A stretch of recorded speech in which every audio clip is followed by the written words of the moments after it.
नमस्कार दोस्तों, आप सभी का हमारे YouTube चैनल अंतरिक्ष एस्ट्रोलॉजी में हार्दिक स्वागत है।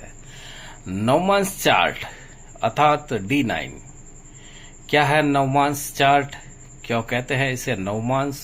ये किस भाव से बनता है?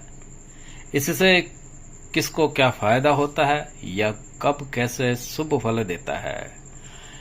नवमांश यानी कि D9 चार्ट के बारे में हम आपको बहुत ही सरल शब्दों के अंदर छोटे से वीडियो के अंदर बताने जा रहे हैं, जो कि हर किसी व्यक्ति को आराम से समझ में आएगा, चाहे उसकी जन्म पत्रिका हो या ना हो। मित्रों, बहुत बार आपने सुना होगा इस D9 नवमांश चार्ट के बारे में। इससे विवाह के बाद का भाग्य देखा जाता है। जीवन व पति के भाग्य का संदर्भ नवमांश कुंडली में जांचा जाता है। लगन कुंडली के बाद सबसे अधिक महत्वपूर्ण चार्ट माना जाता है तो वो है नवमांश यानी कि D9। इस नवमांश D9 में पति के भाग्य, स्वभाव, वैवाहिक जीवन की गुणवत्ता को समझने में मदद मिलती है। कुंडली में होते हैं 12 भाव।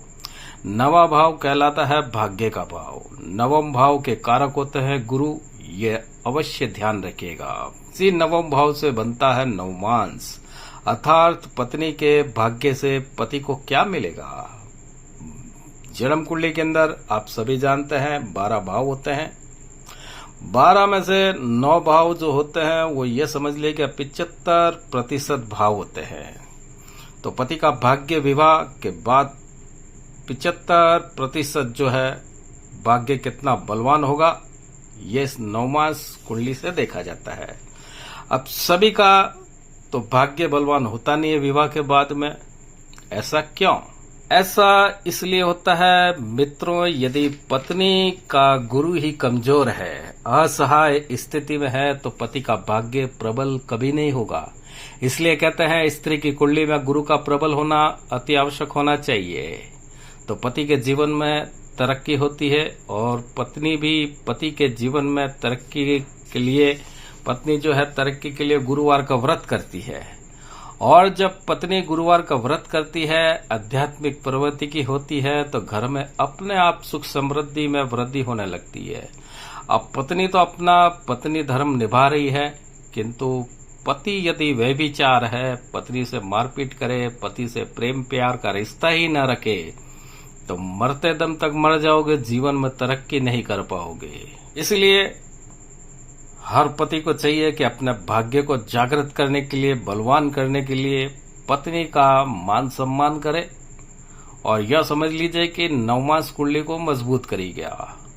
और उसका सबसे बेहतरीन उपाय है कि अपनी पत्नी से गुरुवार का व्रत करवाइएगा, साथ ही पत्नी को जो है प्रेम प्यार करें, उसकी हर जायज ख्वाहिश को आप पूर्ण करें, उसके साथ में प्रेम प्यार का व्यवहार रखें, तो यकीन मानिए जीवन में आपके कभी कोई समस्या नहीं आएगी। मित्रों, ये सरल शब्दों में आपको समझाया गया है और जो समझदार है वो समझ गए होंगे कि मैंने कितनी आसान भाषा में आपको नवमांश के बारे में बताया है, फिर चाहे आपकी कुंडली हो या न हो। मित्रों, अब बात करते हैं अन्य सूत्रों की कि नवमांश कुंडली में ग्रहों की स्थिति और युति की। आपकी मूल जन्म पत्रिका में लगन चार्ट के आसपास बना होता है नवमांश चार्ट अर्थात D9।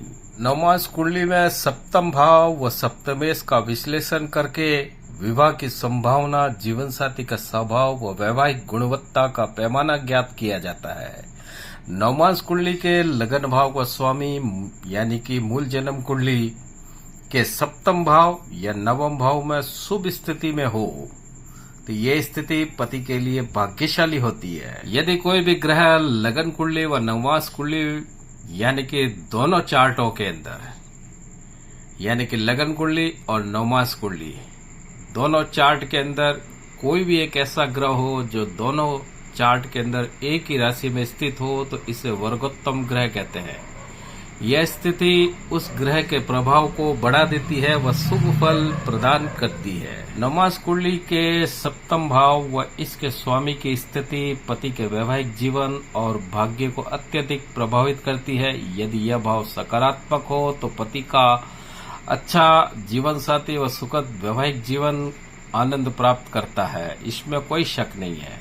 नवमांस कुंडली के अन्य भावों जैसे द्वितीय भाव, पंचम भाव, नवम भाव का भी पति के भाग्य पर प्रभाव पड़ता है। जैसे यदि नवमांस कुंडली के द्वितीय भाव का जो स्वामी, नवमांस कुंडली के लगन भाव का स्वामी द्वितीय भाव में बैठा हो तो विवाह के पश्चात पति को धन की प्राप्ति अवश्य होती है। नवमांस कुंडली के अंतर्गत ग्रहों की स्थिति में शुक्र के साथ यदि राहु या शनि जैसे ग्रह स्थित हो तो ये प्रेम विवाह का संकेत होता है। नवमांस कुंडली का 10वां भाव पति के कैरियर और सामाजिक स्तर को दर्शाता है। कुल मिलाकर के नवमांस कुंडली से पति का भाग्य, विवाह, वैवाहिक जीवन व कैरियर संबंधित महत्वपूर्ण जानकारी प्राप्त की जाती है। व्यक्ति की मूल जन्म कुंडली अर्थात D1 में जो योग बने हुए हैं वे विवाह के बाद नवमांस कुंडली के अंतर्गत प्रकट होते हैं और वहीं से ही अपना फल प्रदान करते हैं। लगन नवमांस की गणना में प्रत्येक राशि को 9 बराबर भागों में विभाजित किया जाता है, जिसमें प्रत्येक 3 डिग्री 30 मिनट का एक खंड होता है। इन्हीं खंडों को नवमांस कहते हैं। सबसे बड़ी बात, आपकी मूल जन्म कुंडली अर्थात लगन कुंडली में आपके लगन की स्थिति के आधार पर आपकी नवमांस कुंडली का निर्माण होता है। मित्रों, मैं अपनी वाणी को यहीं विराम देता हूं। आशा है आपको यह वीडियो काफी पसंद आया होगा, तो कृपया आप हमारे इस वीडियो को लाइक करें व चैनल को सब्सक्राइब करें। जय सिया राम।